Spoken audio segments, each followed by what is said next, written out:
You don't realize your city is collapsing at first. That's the strange thing about disasters. They don't arrive with a warning.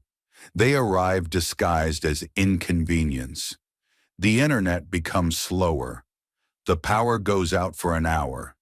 The grocery store has fewer products than usual. People complain. People adapt.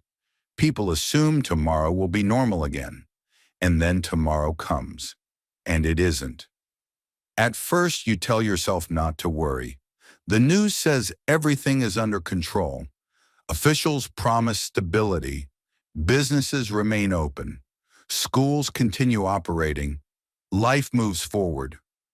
But something feels different. Every conversation seems shorter. Every smile feels forced. Every person appears to be carrying a secret fear they refuse to speak aloud. One morning you stop by a supermarket on your way home. The parking lot is full. People are pushing carts loaded with bottled water. Bags of rice disappear from shelves. Canned food is almost gone. Nobody explains why. Nobody has to. Fear spreads faster than information. You buy a few extra supplies yourself, just in case. That night, social media explodes with rumors. Banks may close. Fuel shortages are coming. Roads might be blocked. Nobody knows what is true anymore.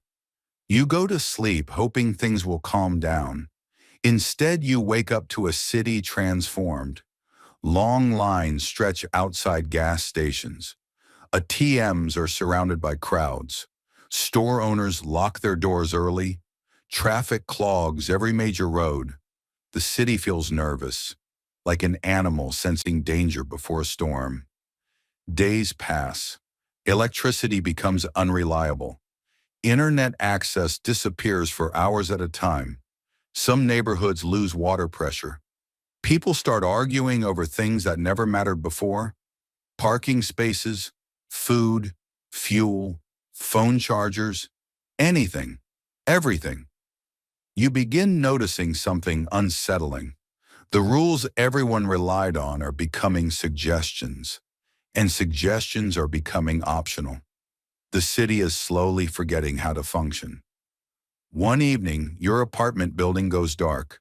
Not for an hour, not for a night, for days. The elevators stop working. The hallways become silent.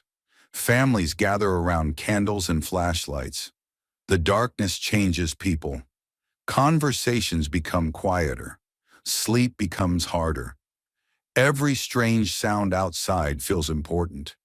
You find yourself standing by the window constantly, watching, waiting, listening. The city that once felt alive now feels uncertain, as if it is holding its breath. Weeks pass. Many businesses close permanently. Public transportation becomes unreliable. Emergency services take longer to arrive. People stop making plans for next month, then next week, then even tomorrow. Survival shrinks your world. You stop thinking about the future.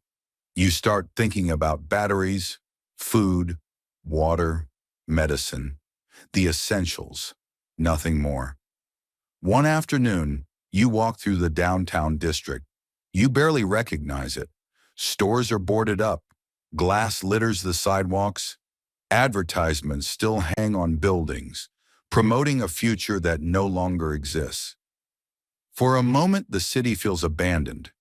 Then you notice movement. A child riding a bicycle, an old man carrying groceries, a family sharing food outside an apartment building. Life continues, even here, even now. That realization stays with you. Cities don't collapse all at once. They collapse in layers, and people survive in the spaces between those layers. Months later, another blackout strikes. You sit near a window overlooking the city. No lights, no traffic, no noise. Just darkness stretching to the horizon. Years ago, this view would have terrified you. Now it feels familiar. You think about everything you've lost. The routines, the certainty, the plans, the version of life you once believed was permanent. And then you notice something unexpected. In one apartment across the street, a candle appears, then another, then another. Small lights scattered through the darkness. Tiny acts of defiance. Tiny reminders that people are still here, still trying, still hoping. That's when you finally understand. A collapsing city isn't defined by the buildings that fall. It's defined by the people who remain standing.